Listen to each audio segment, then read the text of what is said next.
All right, and we're live. We have another interview in this series, and just appreciate everybody who follows along with us. If anybody has questions, put them in the comments section below, and we'll get to as many as possible. If you're on Zoom with us through the webinar, ask them in the Q&A section, and we'll try to get to as many questions as possible.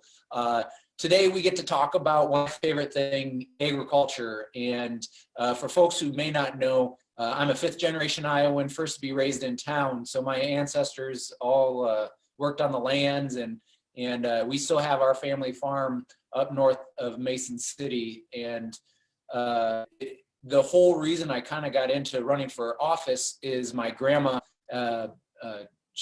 one of the last things she told me was, you need to move back to Iowa and take care of the farm. And that snowballed into a lot of different things. And one of the things is running for office. And so with that, I want to introduce our guest. And Erin, I tell everybody, you're here, so I like to have you introduce yourself rather than me. But thank you for joining us. And would you like to introduce yourself?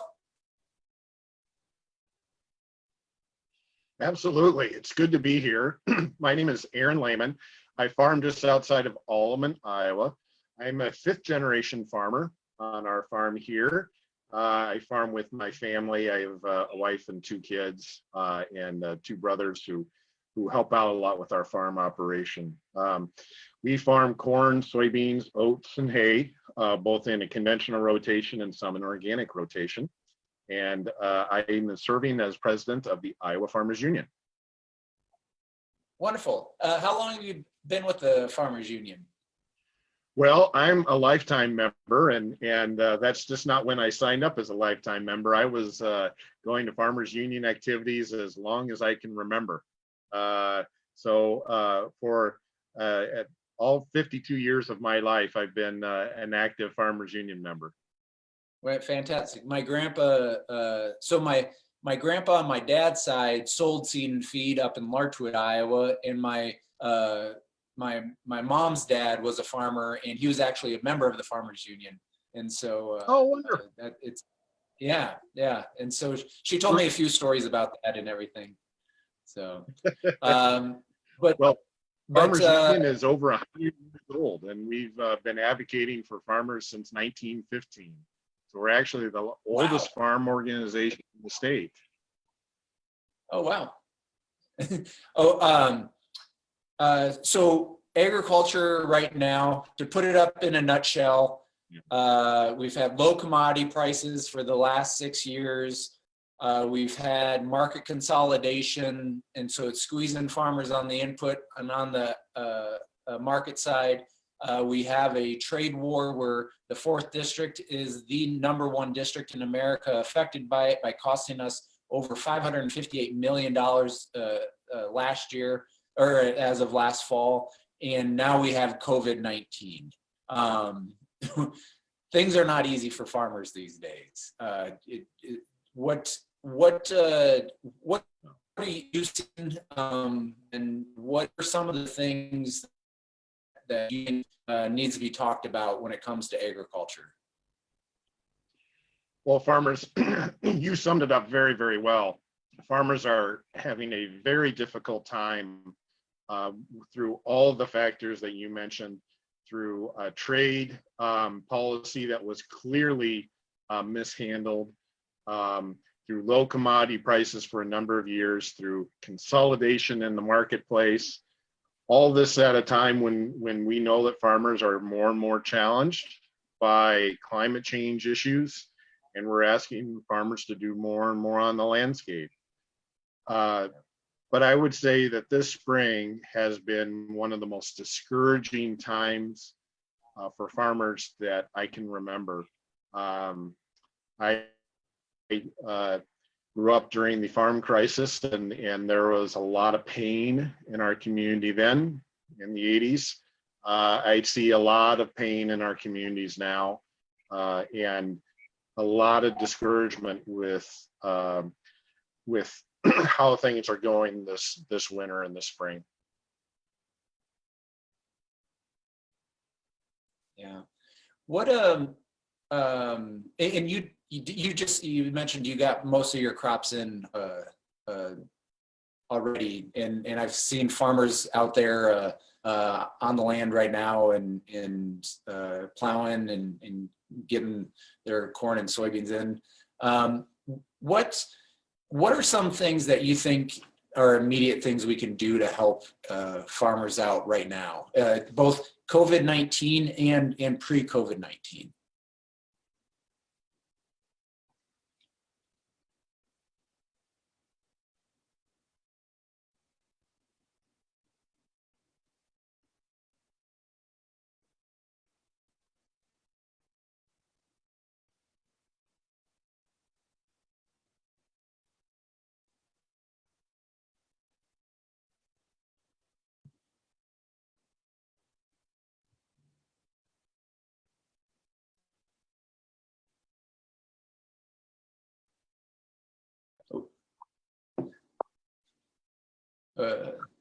There you go.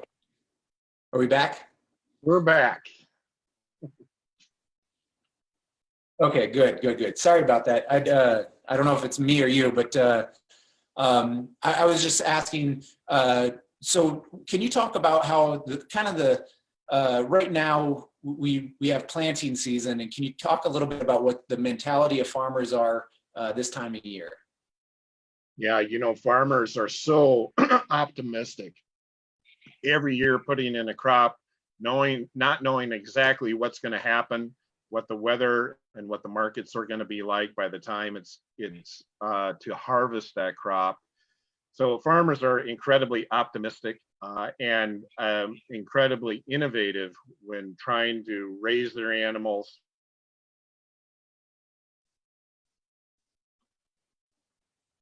trying to grow a crop. So it's typically a very optimistic time of year, and it is good for farmers. The weather has been cooperating with us getting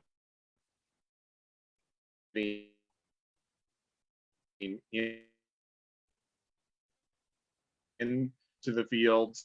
There are some concerns with the weather, with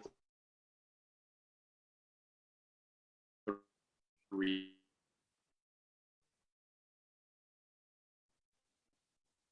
frosts. I know that will hurt some farmers. Time is off the farm.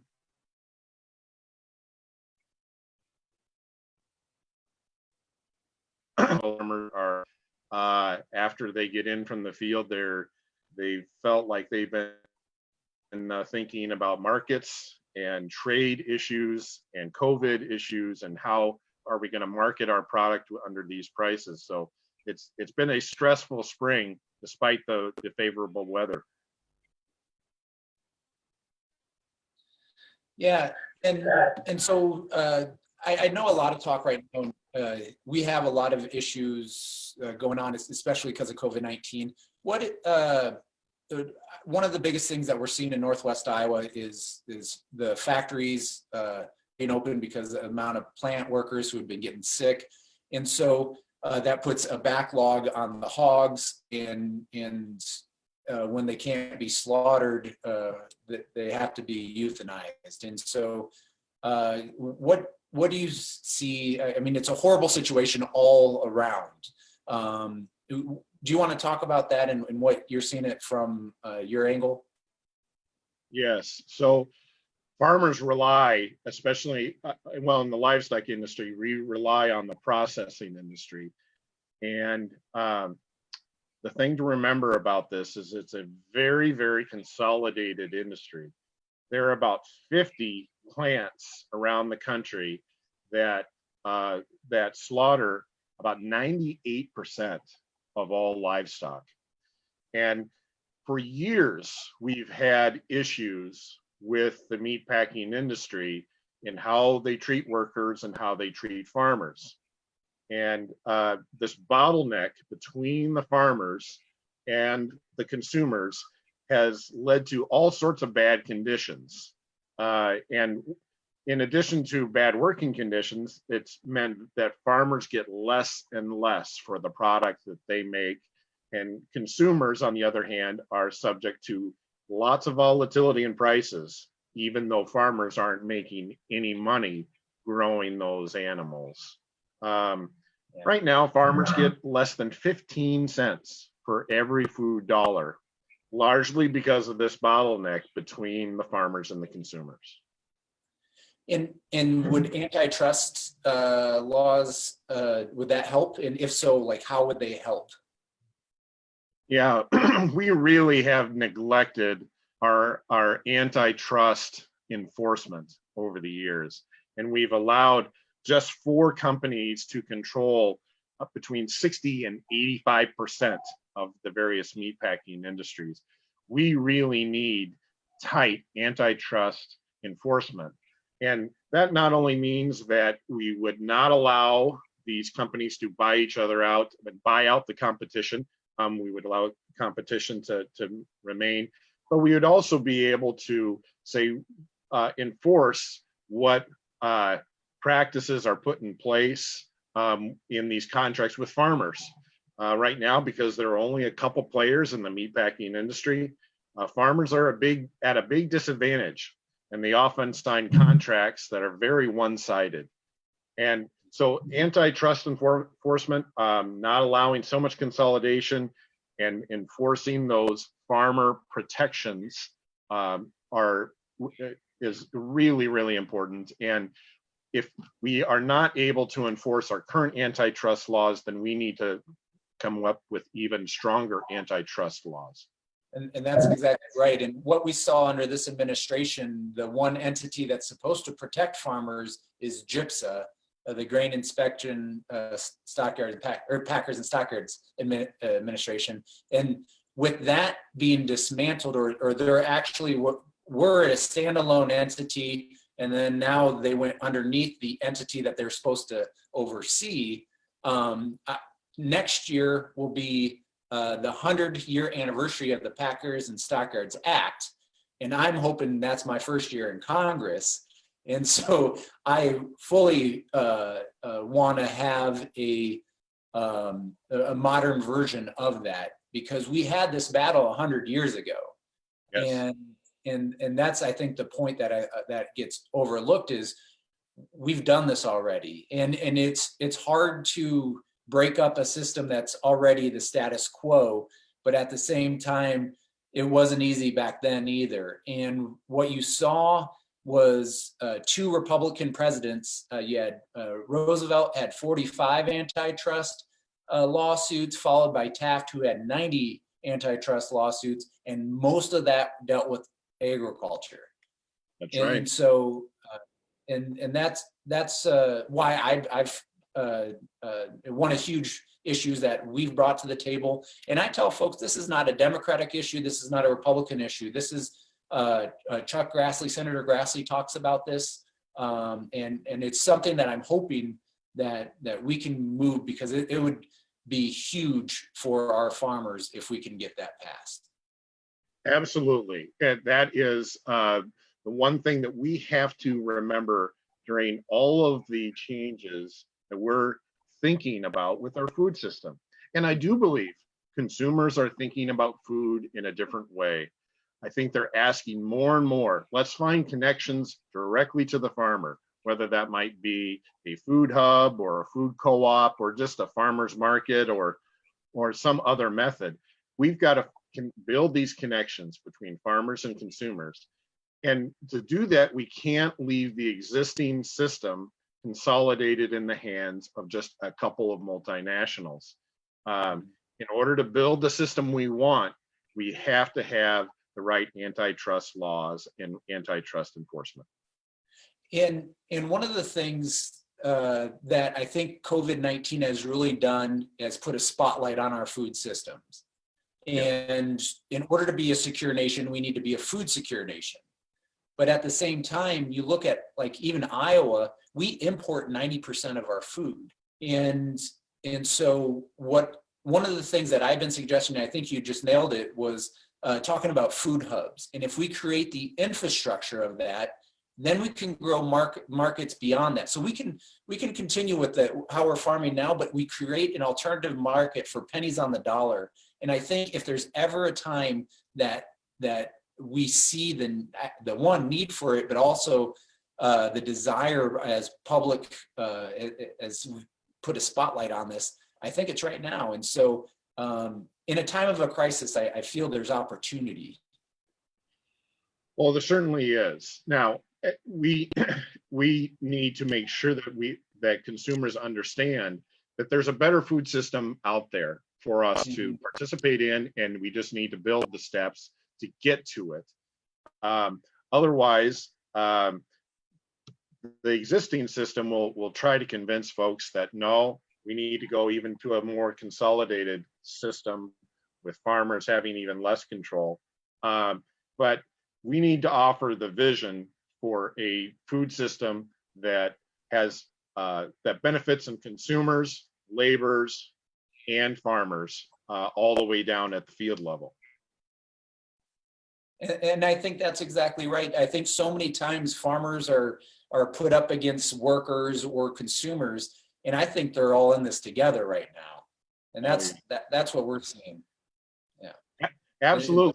That message of unity between it needs to be there, because the way the system is set up now with large agribusinesses in control of so much of the industry, it puts a wedge between workers, farmers, and consumers, and it really doesn't need to be there. So we're encouraging people during this time to find farmers as much as you possibly can, and buy from them as directly as you possibly can. And at the same time, you want to demand changes to our food system. And it's not like you mentioned, this is something that we can do. We can build a food system and enforce our antitrust laws to create the system we want. It's not inevitable that we go to a food system that is controlled by just a handful. What do you see as what are things that people can do right now to help a farmer out? Yeah. So I think it's really important, wherever you can, try to buy as directly as possible from farmers as you possibly can. That might be farmers markets, it might be food hubs, it might be some other venture that is owned and controlled by farmers. That's really important. At the same time, it's important to talk to our policymakers and those running for office and tell them we need a food system that's good for everyone, and we need to enforce our antitrust laws. We also need to make sure that we are respecting everyone in the food system. We need to abide by the OSHA guidelines, the CDC guidelines that tell us the best practices in these situations. And we need to make sure that, yes, farmers are going to need some support during this time. Let's make sure it's getting to farmers at the farm level where it needs to be, and not controlled by just a couple mega farms. That any aid we give out, we're actually getting the biggest bang for the buck that we can for it with family-sized farmers. Yeah, and that's, I think, a lot of policies in the last couple of decades have been get bigger, get off the farm. Right. And what do you think we can do to encourage the next generation? Because we see that average age of the farmer is north of 58 years old. What are some of the ideas or policies that we could do to help encourage younger farmers? Well, that's a great question. We need to make sure that that farmers beginning farmers have access to capital. That's a huge land and capital. That's a huge issue for beginning farmers, and that farmers have access to all of the innovation that they can possibly use on their farm. Incentives need to be put in place to encourage the interaction between farmers and existing landowners, to encourage them to go work with young farmers. To be honest, for young farmers and beginning farmers, we need to seriously address climate issues. these are issues that farmers are going to be dealing with for generations on their farm, and we can't ignore those as well. So those are just a few things we can do to try to help that next generation. Yeah, and that's a good question about climate change. I think farmers are at the forefront of this, and last summer and last year at this time, it was so wet, and we had the flooding down in Southwest Iowa. What are farmers seeing? Like, how does climate change affect them right now or in the near future? Well, we're seeing more and more extremes in weather that farmers have to deal with. More recently, that has meant that we've had larger rain events in the spring and in the fall. And in the summertime, it's meant that we've had more frequent droughts. So these extremes in weather really test how farmers can put their crop in the ground, raise it, and harvest it, and how we work with our animals on the farm. In a lot of cases, farmers have shorter windows to get the work done in the spring and the fall. That usually means higher costs for especially for harvest and for storage in those incidences. So farmers are dealing with those climate issues now. We deal with it in a lot of different ways. Sometimes we deal with it with equipment changes to deal with the extremes in weather. There are other things, though, that farmers can do. They can do things to improve their soil health so that their soil is more resilient to handle the more extreme conditions that they're going to have to deal with. And the good thing about those climate smart farming methods is that they have lots of other benefits too. They help clean our water, they improve our soil health, they provide resilience for the farm, and they can be economical for the farm. So we need to continue to invest in those farmer-led innovations on climate. Any climate solution has to have farmers at the forefront of it if we're going to make a real difference.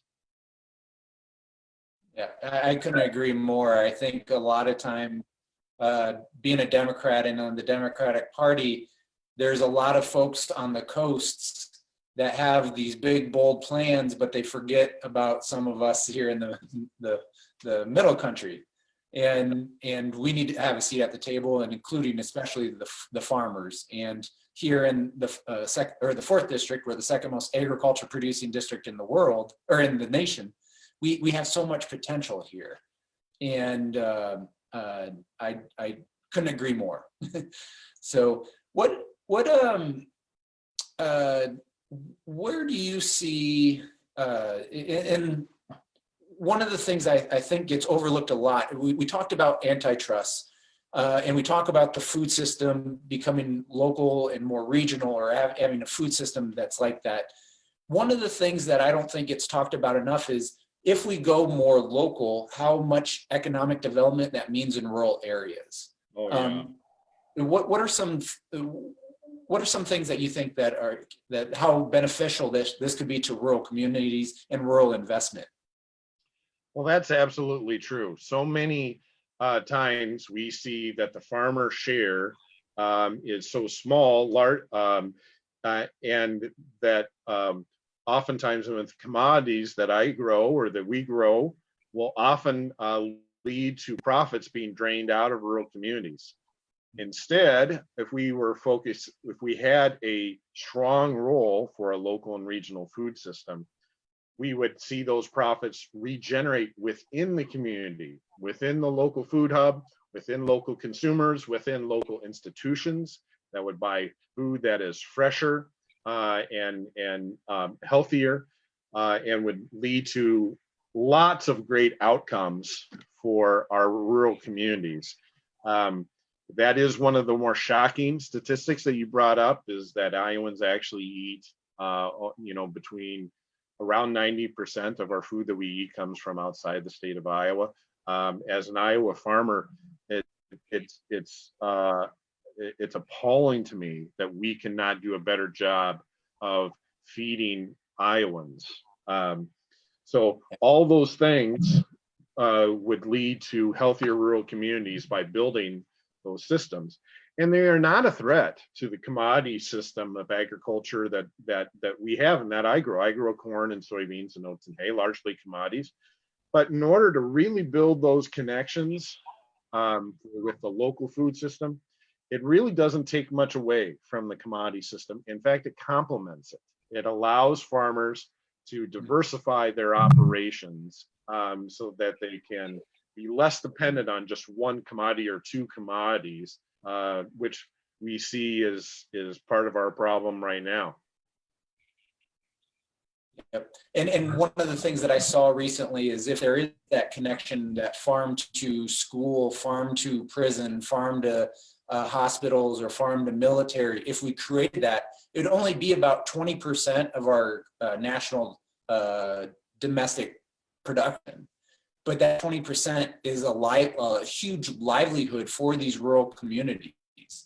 Right. The stat that blows my mind is 60% of our apple juice is made in China that we consume.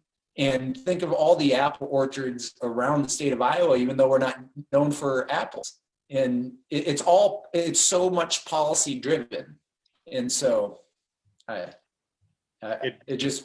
we can do this. We just need to change policy.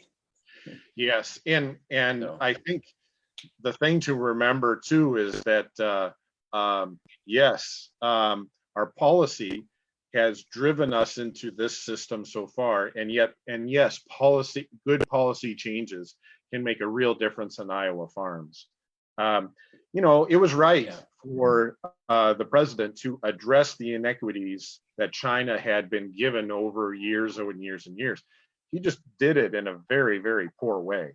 And that put farmers on the spot, and instead of leading to building a relationship with our allies and addressing trade issues, he chose to go alone, and farmers ended up paying for it. Yeah, and consumers too, and that's one of the. Obviously you can see the trade not aid shirt. What do you think is the outcome, or what potential outcome can we have? Thank you. What are the potential outcomes of the trade war? Well, we hope that we were headed in the right direction with phase one of the trade deal announced with China. Unfortunately, there was very little in place that indicated that we were going to reach those very, very lofty targets. And it, unfortunately, we just have not taken an approach to build relationships that is important in trade. We saw again this spring, the president claimed that one of our trading partners, China,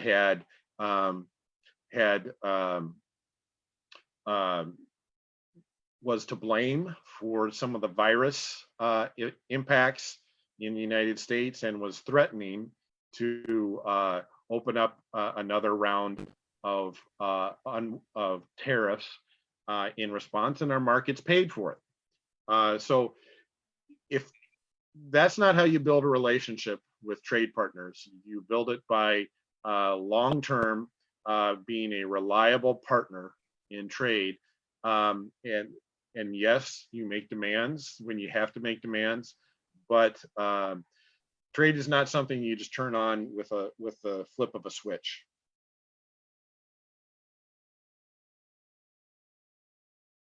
And what we're seeing right now in the bean market, at least, that China is looking to change the global supply chain. They're looking into other countries. One is Brazil.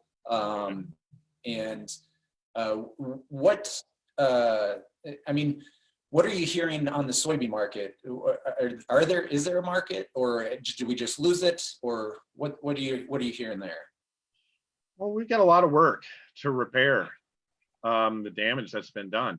One of my neighbors told me very accurately, I think, that our trade policies, the past couple of years actually did help farmers. They just happened to be in Brazil, rather than us. And I, that's very true.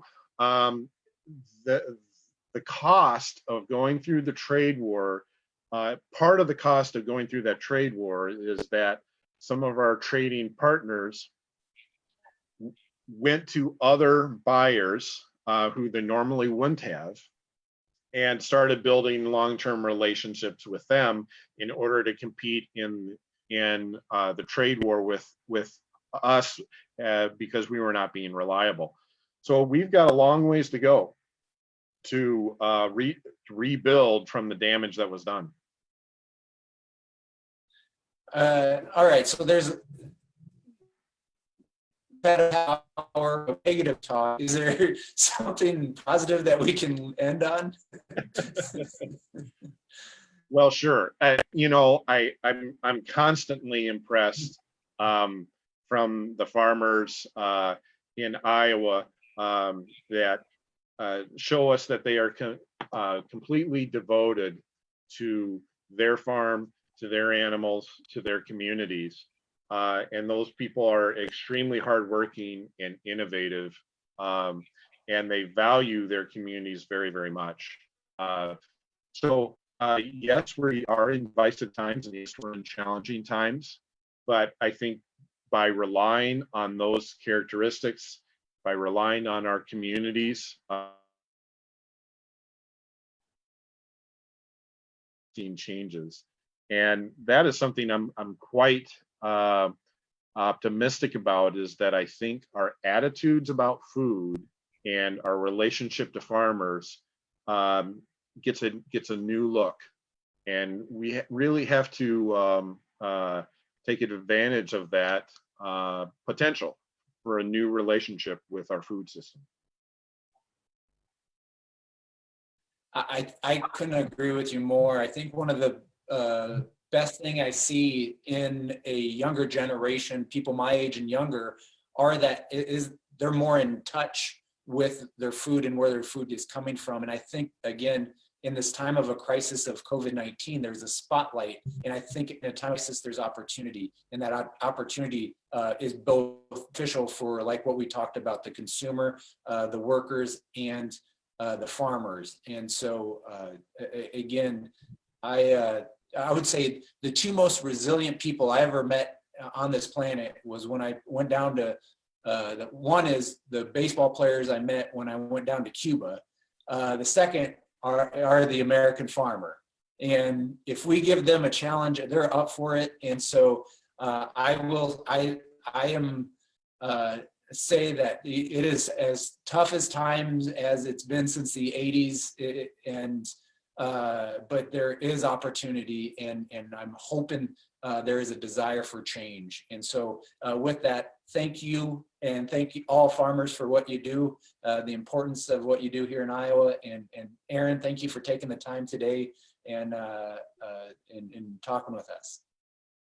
Well, thank you very much. It's great to be with you, and we'll look forward to talking again soon. Sounds great. Well, be safe, and everybody else stay safe, and we'll talk soon. Thank you.